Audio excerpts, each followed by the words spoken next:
Hello, everyone, and welcome out to Maverick Trading. Today, we're going to look at option values and specifically dig into intrinsic versus extrinsic value, understanding both components, how they impact what the option is trading for, how it's calculated, what it means, what the time value aspect of it is, what the intrinsic or equity value is important to truly understanding what you can make, whether an option is reasonably priced, and where to go from there.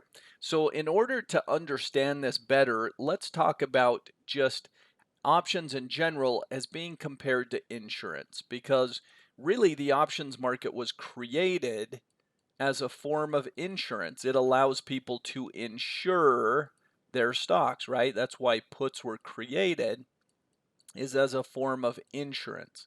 Calls, same thing. You can buy a call to protect short portfolios and so on. So this is the very aspect of why options were created, and that's for insurance. So let's think about insurance for a second. When you pay a premium, let's say that you're going to buy life insurance, health insurance, car insurance. So the buyer of this insurance sends a premium payment to the insurance entity, the company, right? And we'll call it Geico here.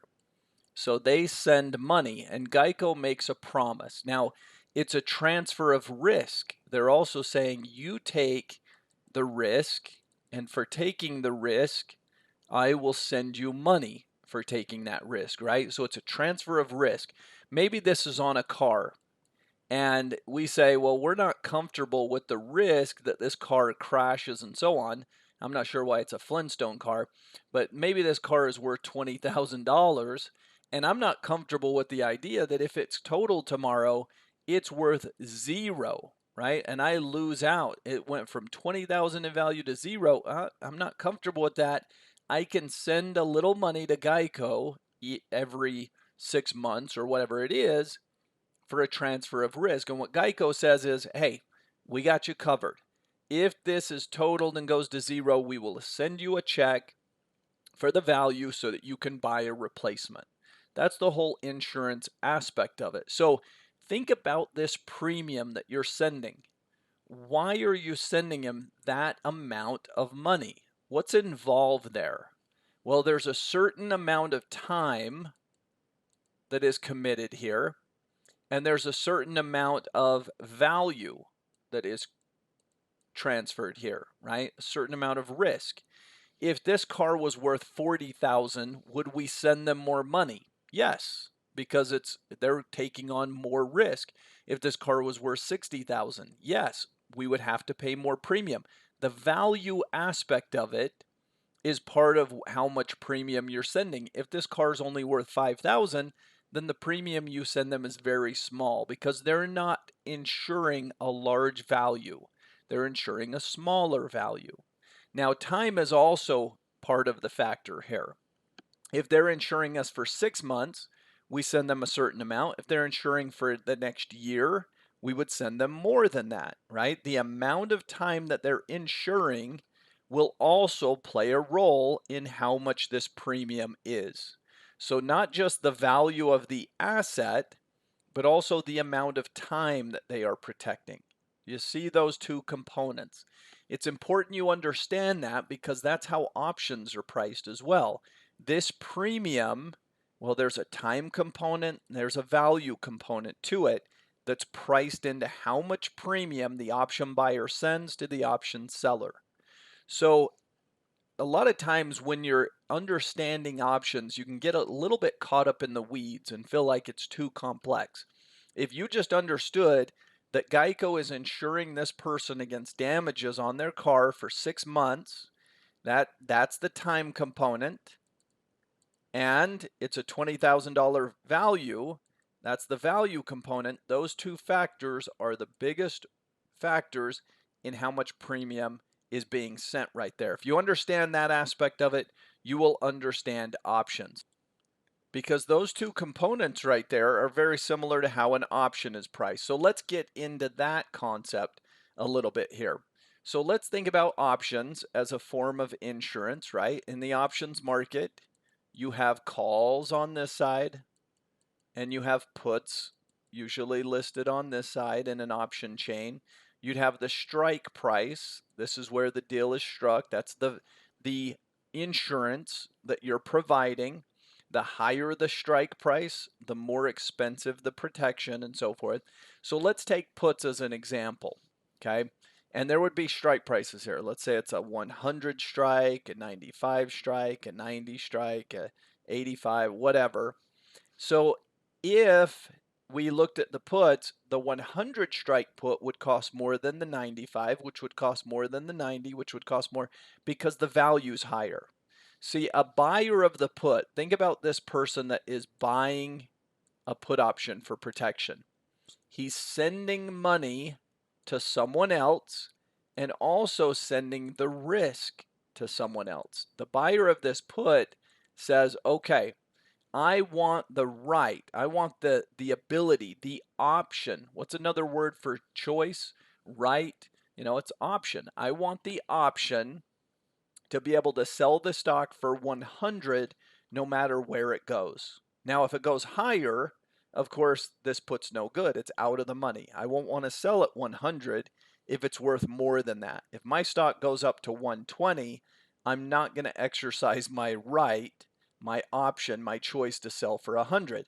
But if the stock tanks and goes to 80, then my ability to sell at 100, to have that right and that option locked in no matter how low my stock goes, I'm glad I bought that option, right? So they're paying for a value, the ability to sell at 100 no matter how low it goes, and for a certain amount of time. They're saying, not only do I get to sell at 100, well, I have that price locked in until maybe this is August expiration. So they buy 3 months of time and they buy the 100 strike put. They're guaranteed to be able to sell at 100 no matter where it goes. It cost them some money. They had to send some premium to this option seller, and the option seller took on risk for the premium that they were paid. There's a trade-off. They have the greater risk. If you say who has the greater risk, the put buyer or the put seller? Well, the put seller, they're like Geico. They've got this whole, if the thing gets totaled, if the stock goes to zero, all the risk falls on them. And they got a premium, a little lousy premium for all that risk. But if it doesn't and the stock even goes up, well, they collect this premium and the put expires, right? This party is comfortable with the value and the time. This party is comfortable with the value and the time. And so that option premium, what that option was trading for, gets sent from buyer, this is the buyer, to the seller, right? This is kind of Geico. This is the car insurance buyer. So this put might be going for $5, let's say. Well, if that one's going for 5, what would protection from 95 on down offer? Well, it's not as good. Protection from 100 down is better than 95 down. So that one would cost less. The premium that would be transferred would be less. Well, what about protection from 90 on down? Again, not as good. Protecting from 90 to 0 is not as good as 100 to 0. And by the way, it's more likely to fall from 100 to 90 than it is from 90 to 80, right? This is current prices. This might even be in the money a little bit already. This one, less likely to get there. And then the further you go down the strike inputs, the lesser the value. This one might only cost 40 cents. The buyer sends that to the seller. So the premiums go down. Why? Because they're not offering a great value in the protection. The value that they're insuring is much, much lower at 85 than 100, and specifically given where the stock's likely to trade. The whole market knows this stock's not going to be at 0 by August. But the market thinks, it could go to 90, it could go to 95, it could certainly be below 100. It's not very likely it's going to be down here or any lower, right? So the premiums paid is very low because it's a low probability it could ever even get there. Now on the calls, it's the opposite. The calls give the buyer the right to buy the stock. right? And the seller of a call has an obligation to sell. So that's very different. Remember, put buyer gets the right or the option, the ability to sell. He has a locked in sell price. So puts do well if the stock goes down. Calls, remember, are the right or the option to buy. So the buyer of this option has the right to buy at the strike, no matter where it goes. Well, what's the best strike? Is it better to buy at 85 than at 90? Yes, it is. Is it better to buy at 90 than 95? Sure it is. Is it better to buy at 95 than... So on the calls, it's the opposite. Buying at 85 would be the expensive option. And let's say the stock's, up here in the 90s. Well, this one might be going for, 15 bucks or whatever. And then this one might be going for 10.30, and this one might be going for, let's just say, 7.50, and this one might be going for I don't know, $5 or something. Anyway, if the stock is kind of down here somewhere in the 90s, these are all deep in the money, so they'll be really expensive options. But the point is that I'm trying to get at is, of course, they're better. It's an ability to buy at 85, even though the stock is already way up here. It's an ability to buy at 90, even though the stock's way up here. So these are deep in the money calls. These are out of the money puts, right? And the better the buy price, the more expensive the option.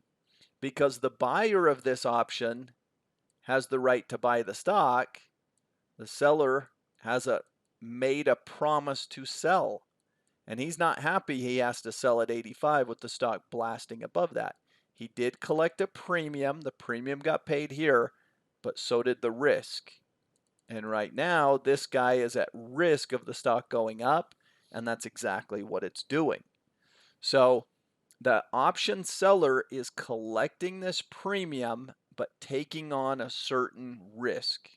So if the buyer of the option has the right to do something, the seller of the option makes a promise to do the opposite. Call buyer has the right to buy. Well, call seller made a promise to sell. If the put buyer has the right to sell, then the put seller made a promise to buy. They're on the opposite side of the trade. And this guy making a promise to sell, think about the insurance that they're providing. They promise to sell the stock at 90 no matter where it goes. Selling at 90 is not good if the stock blasts through there. If the stock goes to 120 and you still have to sell at 90, you are selling much, much lower than where the market went to. That, you took a risk and it hit you. But if the market had gone down, he would have collected a big premium. It would have expired. He'd have made out, right? So Geico takes certain risks. They risk that the trade goes against them. They have the greater risk, but because they're taking that bigger risk, they collect a premium. So when you break down the premium, there's two aspects of it. If we say an option is trading for $5, there's two possible aspects to this. Something that we call intrinsic value and something that we call extrinsic value. Two different components. Now, what is intrinsic? See if I can spell and write and talk and do all these things at the same time. What is intrinsic value? Another word for intrinsic value is equity. Okay, it's how much it is in the money. Or let's do that. Let's call it in the money amount. Okay, it's how far the option is already in the money. Extrinsic value is time value. It's how many days until expiration. And in terms of time, a buyer, you've heard the saying time is money. Well, the buyer of the option pays for time. The seller of the option collects the time value, right? And the time ticks away because an option that had 2 months to expiration will eventually, 2 months later, arrive at its expiration. So all time value does get squished out eventually. Time value of options always goes towards 0. And usually the way that time value decays is it decays slowly back here, but then as you get in the last couple of weeks of its life, it decays rapidly down to 0. Now, this doesn't mean that all options end up at 0 value. They don't. Time will end up at 0, but you'll still have any remaining intrinsic value. How much the option's in the money, it will still be worth. So whenever you look at an option, you can back out the intrinsic value and it will tell you how much extrinsic value there is. So if we said that this was, let's build a hypothetical. Let's say that this is a 90 strike call trading for $5 and the stock is currently at 92 per share. Okay. So the stock is at 92. The call strike price is at 90. The buyer of the call has the right to pay 90 for a stock that's worth 92. How much equity does he have? How far is he in the money? I get to buy at 90 and it's worth 92. $2, right? Difference between strike price and current share price. If it's in the money, the difference between those two numbers is how much. So in this case, of that $5 option, 2 of it is intrinsic value. Well, that tells us how much is time value, extrinsic. It must be 3. The option's trading for 5. We've calculated its intrinsic at 2. We know whatever's left over is extrinsic value. Now, if the stock was at 88 per share, and the option we're trading at 5. In this case, the option is out of the money. Okay, it's not there yet. The ability to buy at 90 is not as good as 88, right? So it's not in the money at all. It's out of the money right now. So intrinsic value would be 0, meaning that all $5, if that's what it's trading for, would be extrinsic value. Sometimes an option is in the money and it will have intrinsic value. Sometimes it's all extrinsic value. It depends on where it's at. And remember, it can go from one to the other to the other. You know, this stock could go up above 90. Now it's in the money. Now it's out of the money. Now it's in the money. There's nothing magical that happens as that bumps around. Stocks, you know, today are going and making some strike prices in the money and others out of the money. That's just the nature of the day-to-day. So you could be in the money one day, out of the money, back in the money, and so on. And it just means whether or not your option has any intrinsic value. And of course, there is extrinsic value because there's time to expiration. Let's go to the option chain and take a little bit closer look at this concept. So if I go into Thinkorswim as an example, here's Pfizer trading at 52. If I look at the June options, and they do something kind of fancy here. You see how this area is shaded. Here's the calls. See how all of these are shaded in. That means they're in the money. And all of these puts over here are shaded in. Those are your in the monies. Okay. So you can see pretty quick, usually most option chains will do this. They'll shade in the monies, and then anything that's not shaded is currently out of the money. Well, look, this 52 strike call is trading for $1.25. It's 9 cents in the money. If the stock were to drop by 9 cents, 10 cents, that shaded would become unshaded. It just means it's no longer in the money, right? This one, this 51.50 call is in the money, this 51. And see how the values go up? Because the strike price is lower and lower and lower on the calls. On the puts, we said the higher the strike, the more value. See, these puts are in the money, and the higher the strike, the more value in the premium because it's more in the money than the other. This one's more in the money than this one, which is more in the money than this one, and so the values go that way. So this is how it will look in the option chain. Lower strike calls will trade for more premium. Higher strike puts will trade for more premium. Well, check this out. Inside of Thinkorswim, if I wanted to look at intrinsic and extrinsic, I could click right here in the layout, change it to position intrinsic, extrinsic. It'll show me, it's just going to back it out. See how the stock's at 52.10, and that's a 44 strike. 52.10 minus 44 is 810. So since that option's trading for about 817 at the midpoint, 810 is intrinsic, 7 cents is extrinsic or time value. Okay, let's pick the 50 strike. Stock's at 52.11 minus 50, that's 211, 212 in the money. See that? Which means since it's going for 260, the leftover 51 cents of value is extrinsic or time value. And the 52 strike call is almost all time value. It's only 13 cents in the money. Okay. On the put, now notice zeros. These are not in the money. They have no equity. It's like owning a home that has no equity. If I buy a home for $500,000 and I owe the bank $500,000, my equity is zero. It has zero intrinsic value. But if I only owe the bank $400,000 and the house is worth $500,000, I have $100,000 of equity, of intrinsic value in that property. These have zero intrinsic value. Look at the puts. Intrinsic, the higher the strike, the more intrinsic, right? Eventually goes to zero. We can back out the difference. So this option is trading for $1.97 minus the 136. Okay, it's 60 cents of extrinsic value, of time value. So you can see that time, in fact, is money. This time value will decay away to zero, but the intrinsic value can gain, lose, or stay the same. So somebody might say, well, if we know that this will go to zero, can't we just sell the options and be guaranteed to make money? No, no, no. Yeah, you'll make 60 cents of decay. That 60 cents will go to zero. That's true.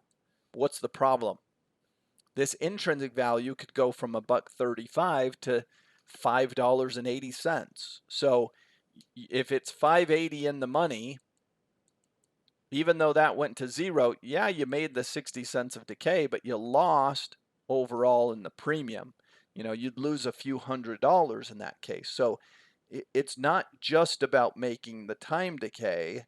You have to make sure that the intrinsic value doesn't get away from you, that the stock's not going the wrong direction if you're the option seller. Remember, the option sellers, yes, they get the time decay, but they have directional risk because they might have to buy that option back at a much, much higher premium than what they sold it for because it is going so far in the money.